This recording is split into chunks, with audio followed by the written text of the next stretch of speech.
네, 저희가 개편에 따라서 새로 선보인 코너입니다. 비상한 정치 시간인데요. 성일종 국민의힘 비대위원과 함께합니다. 어서 오세요. 네, 안녕하십니까. 오늘이 두 번째 시간이네요. 상일종 의원입니다. 네, 참 워낙 현안이 많아갖고 네. 여쭤볼 게 많습니다. 예. 바로 달리겠습니다. 예. 먼저 추미애 법무장관 이야기를 좀 해야 될 것 같은데요. 어제 그 의원님께서 비대위 회의에서 추미애 장관 해임 건의를 언급을 하셨습니다. 이거 어떤 취지로 하신 말씀이세요?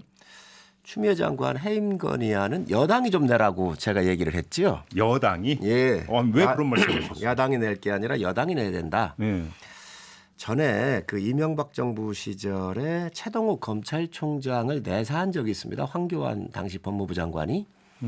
그 당시는 이제 왜 그런 게 있었냐면은 박근혜 정부 시절이죠. 박근혜 정부 시절인가요? 예. 제가 국정원 그러니까 그 댓글 사건 수사 관련해서 예, 그렇죠. 예, 그래서 예, 제가 예. 잠깐 예. 착각을 했는데 당시에 죄송합니다. 예. 물 한 컵 그러니까 한 잔 드시고 하셔도 돼요. 천천히 하셔도 됩니다.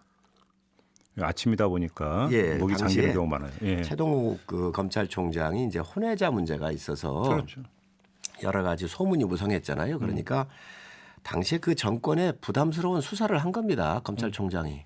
그러니까 그 당시에 권력자들이 이제 내사를 시켰던 거지요. 그때 감찰 지시했었죠. 예, 네. 그래서 그 사건이 지금 윤석열 사건하고 판박이라는 거예요. 그래서 당시에 이낙연 총리 그리고 추미애 장관 또 김태년 지금 원내대표 있잖아요. 네. 또 문 대통령까지 이 해임 결의안을 냈었거든요. 근거가 없는데 검찰총장은 임기가 보장이 되어 있다. 지금 현재 독립성을 흔들고 있다. 감찰을 통해서 그 사건이 똑같이 데자뷰가 된 겁니다. 그때 야당 의원 시절이었으니까. 그렇습니다. 그래서 제가 지금도 그러면 윤석열 총장을 지금 현재 내사를 하고 있는데 네. 감찰을 하고 있는데 내사가 아니고 감찰이죠. 감찰을 하고 있는데 그렇다고 한다면 윤석열 총장의 장모나 부인 가지고 하는데 지금도 어떤 의혹이나 이런 의혹만 있지 근거가 없거든요. 그래서 네. 똑같은 그런 상황이 왔기 때문에 예. 그렇다고 한다면은 해임 건의안을 그 당시 냈었으니까 지금 여권의 실력자들이 그 정의의 기준으로 보면 이 다시 또 해임 건의안을 지금 결의안을 여당이 내야 되는 거 아닌가 하는 생각을 좀 가지고 있고요. 또 추 장관께서 그 예결위에 나오셔가지고 네.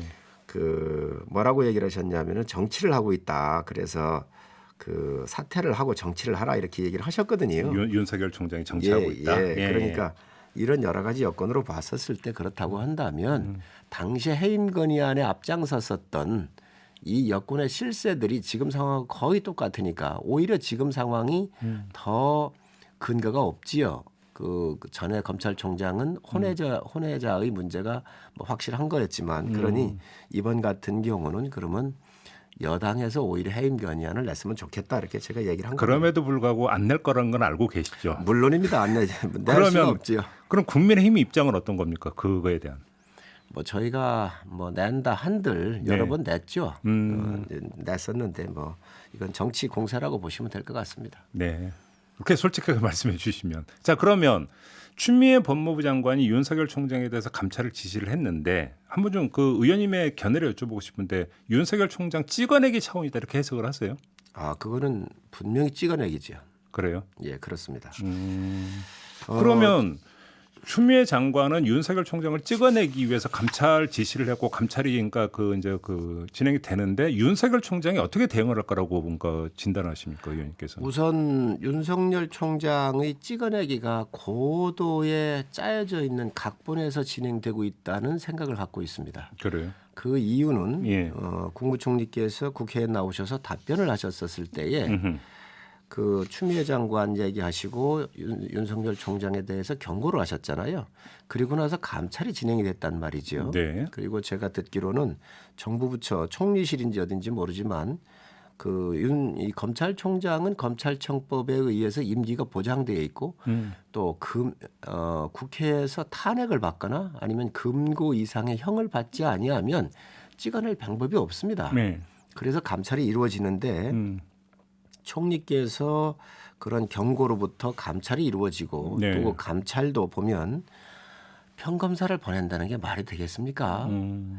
육군 참모총장 조사를 하는데 예. 법무관이나 이런 별을 달고 있는 그 장성 출신의 법무관이 가는 게 아니라 예. 소위나 대위 보낸 거예요. 있을 수 없는 모욕과 그 망신을 주기를 한 건데 바로 이러한 모습을 보면 분명한 것은 이 추 장관이 앞장서서 윤석열 총장을 찍어내기에 모든 프로그램이 작동되고 있다 이렇게 잠깐만요. 보여지고요. 의원님 그럼 시나리오라고 말씀하셨는데 그러면 그게 그 추미애 장관의 단독 시나리오가 아니라 여권 전체에서 짠 시나리오다 이렇게 해석을 하시는 겁니까? 그렇습니다. 저는 여당 의원들의 그 윤석열 총장에 대한 공세, 네. 국무총리의 발언, 또 추미애 장관의 이러한 그 감찰 이런 것들로 보면 네. 여권에 정교하게 짜져 있는 그런 시나리오가 아니겠나 이렇게 생각을 하고 있고요. 네. 뭐 저뿐만 아니라 거의 모든 분들이 그렇게 생각을 하고 계실 거예요. 그다음에 아까 말씀 주신 대로 그럼 윤석열 총장에 대한 대응 방안이 뭐냐 이렇게 물으셨는데 저는 여권도 감찰을 통해서 찍어내기를 시도하고 있지만 상당히 막막할 것으로 보여집니다. 왜냐하면 윤석열 총장이 그렇게 뭐 확 드러나는 비리가 있다든지 이런 건 없거든요. 네. 그런 근거적 이유를 갖고 있는 것은 예. 특활비 문제 같은 거 조사를 했잖아요. 오히려 법무부가 뒤집어 썼습니다. 또 윤석열 총장 같은 경우는 정상적으로 이게 집행이 됐고요. 그래서 여러 가지 상황을 보면 쉽지는 않겠지만 아마 윤석열 총장도 호락호락하지는 않을 것으로 보여집니다. 그러면 좀 여쭤볼 게 너무 많다 보니까 요것만 질문드리고 다음 주제로 좀 넘어가겠는데 이제 감찰의 어떤 명분 내지 정당성 문제를 제기를 하셨잖아요, 의원님께서. 그러면 지금 그 국정감사 과정에서 이제 제기됐던 언론 사주를 만난 문제.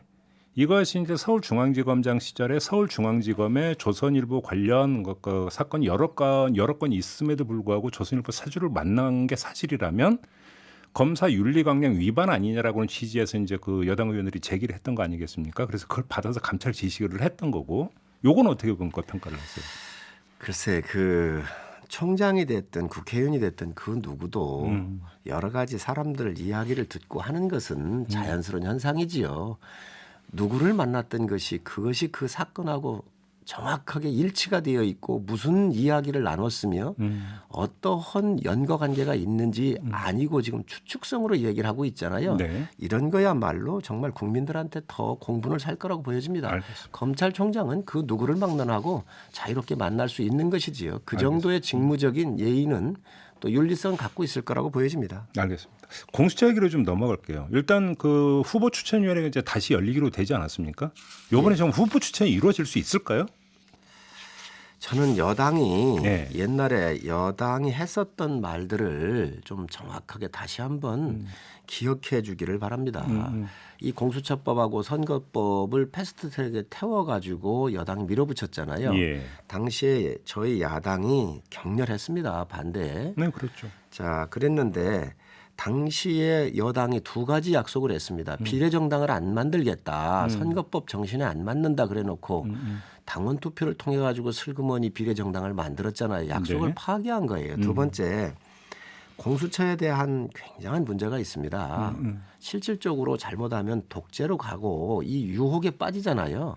그리고 현 정권의 비리를 다 덮어버릴 수 있는 이 아주 이 매력적인 제도가 바로 이 공수처의 이 제도가 새로 만들어질 수 있는 건데 이해찬 대표께서 뭐라고 그러셨냐면은 그 공수처장 임명권에 있어 야당이 비토권을 갖는 합의 내용이라 여러 가지 아쉬운 점이 많다. 합의 내용이라 그랬거든요. 네. 공수처장. 그리고 대표예요. 그다음에 박주민 최고위원이 뭐라고 얘기를 했냐면 그 야당 추천위원이 2명이기 때문에 비토권을 거부권을 가지고 야당이 행사할 수가 있다. 지금 법사위에 계속 계셨고 간사하고 있는 백혜련 의원께서도 네. 집권 여당으로서는 대통령이 절대 공수처장을 마음대로 임명할 수 있는 방식이 아니다. 왜? 야당이 비토권을 가지고 있기 때문에. 그래서 야당한테 비토권 2명을 줬다 그랬어요. 당시에는 정의당도 의석수가 있었고 또 그렇죠. 국민의당도 의석수가 많이 있었거든요. 그렇죠. 그러다가 보니까 준여당 쪽에 속하는 뭐 흔히 얘기를 해서 이중대가 있었기 때문에 이 이야기를 한 것 같은데 네. 이제 21대 와가지고 지형이 바뀌었잖아요. 야당이 이제 저희밖에 없잖아요. 이 2명이 있으니까 이것을 무력화하려 그러는데 정말로 이걸 국민들이 모를 거라고 생각할 저는 생각하지는 않습니다. 네. 그래서 이러한 부분을 되돌아보셨으면 좋겠다. 그리고 이 약속을 지켰으면 좋겠다. 이 약속은 여당의 실세들이 또 대통령께서도 주호영 대표한테 또 이 약속도 하셨어요. 말씀도 하셨어요. 그래서 여당의 실세들과 대통령께서 하신 것은 국민한테 한 약속입니다. 그래서 조금 지난하고 힘들더라도 합의를 해서 여야가 공정한 인물로 서로 인정하는 사람을 세우면 전 공수처가 출범할 수 있다고 봅니다. 일단 이 점을 좀 여쭤봐야 될 것 같아요. 그러니까 이제 김태년 원내대표가 어제 했던 이야기를 보면 후보 추천위원회 그러니까 회의 한 번 더 하는데 근데 공수처법 개정 절차도 동시에 가져가겠다고 이야기를 하지 않았습니까? 일반적인 분석은 그래서 후보 추천위원회 회의 한 번 더 하는 것을 어떤 우리는 할 만큼 했다라고 하기엔 명분 축적용으로 일반적인 해석을 하는 것 같아요. 그래서 법 개정으로 결국은 가지 않겠느냐. 이게 좀 일반적인 전망인 것 같은데 만약에 그렇게 움직인다면 지금 당에서는 당 차원에서 어떻게 대응할 계획입니까? 보이콧 이야기가 나오던데 논의가 좀 됐던 얘기입니까? 저는 100% 여당이 법 개정으로 간다고 보고 있습니다. 네. 그리고 그것은 요식행위에 불과하다. 그러니까 추천위는 그렇습니다. 예.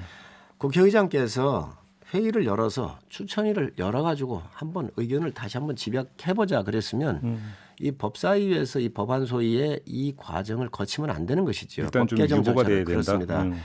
전혀 진전성이 없는 것이죠. 그래서 여당의 진심이 지금 나타나고 있는 거 아닌가 하는 생각이 들고요. 네. 뭐 야당으로서 할 수 있는 방법은 20대에서도 패스트트랙 갈 때에 뭐 저희가 안 해본 거 있습니까? 장외 투장, 머리 깎고 단식하고 다 했습니다. 네, 그래도 네, 네. 여당이 밀어붙였는데 이제 이 야당한테 주어져 있는 이 두 명의 추천권, 비토권을 행사할 수 있는 2명의 권한마저도 없애버리겠다는 거잖아요. 네. 있을 수 없는 일이 벌어지고 있는데 야당으로서는 원내대표께서 상당히 고민을 많이 하실 겁니다. 그렇지만 또 야당이 의석수에서 한계가 있고 하기 때문에 우리 국민들께서 국가의 큰 틀이 잘못 가고 있다. 민주주의가 지금 굉장한 위험에 직면해 있기 때문에 국민들께서 좀 도와주십사 하는 말씀을 제가 이 방송을 통해서 드립니다. 근데 혹시 그 비대위 차원이든 아니면 지도부 차원에서 국회 일정 보이콧 이야기가 좀 진행이 된 게 있습니까? 왜냐하면 보도에 계속 그렇게 나오길래. 비대위 차원의 문제는 아니고요. 예. 우선 이 부분은 원내의 문제입니다. 예, 맞습니다. 그래서 이제 원내에서 다시 이제 국민 전체로 확대될 때는 이제 비대위 차원에서 논의가 되겠지만 네, 네. 현재까지는 원내대표께서 지금 여기에 전력을 다 하고 계시고 여야 협상을 통해서 해결해야 되겠다라고는 아주 그 합의에 대한 정신을 갖고 계시기 때문에 예. 아마 원내대표께서 이 여당 대표와 아마 심도 있는 대화를 많이 시도할 겁니다. 짧게 하나만 더 여쭤볼게요. 시간이 많지가 않은데 지금 김종인 비대위원장께서 이제 그 예산 심사 과정에서 3차 재난지원금을 차라리 본 예산에 포함시키는 게 어떠냐라는 이야기를 하지 않았습니까? 어떤 취지로 이제 그런 이야기를 했는지 좀 말씀 좀 해주세요. 국회라고 하는 것도 공무원이라는 것 다 효율적으로 일을 해야 되거든요. 네. 그럼 1년간 예산을 짜는데 555조의 내년도 예산이 있는데 네. 지금 3차 대유행이 지금 이미 시작을 됐고 충분히 예측 가능한 거다. 네. 그럼 국가라고 하는 것은 예측 가능한 범위 내에서 일을 해야 되는 건데 또 내년 1월이나 2월쯤 가가지고 분명히 또 긴급 재난지원금을 주자고 하면서 추경을 요청할 거다. 그럴 필요가 뭐가 있는가. 지금부터 준비를 하는 게 네. 국민들한테 안심도 주고 또 예측 가능하니 지금 정기국회에서 다루어질 때 우리가 좀 시간을 더 갖고라도 네. 이 재난지원금에 대해서 예산에 태우는 것이 바람직하다. 저는 아주 적절한 말씀이시고요. 대신 다른 예산에서 깎고. 뭐 그것도 충분히 우리가 고민 한번 해야 되고요. 예. 또 쓰지 못한 예산도 많이 있잖아요. 예. 그 전에 작년도 예산분에서도 그래서 또 필요하면 저 여야가 또 논의를 해서 예측 가능한 이 국가의 운영이 되어야지 네. 그때 가가지고 또 국민들한테 추경해야 되겠다라고 손 내미는 게 과연 예의인가 이 말씀을 하셨습니다. 알겠습니다. 시간이 다 됐네요 또. 이렇게 마무리하겠습니다. 의원님. 네. 고맙습니다. 네, 감사합니다. 네, 국민의힘의 성일종 비대위원과 함께했습니다.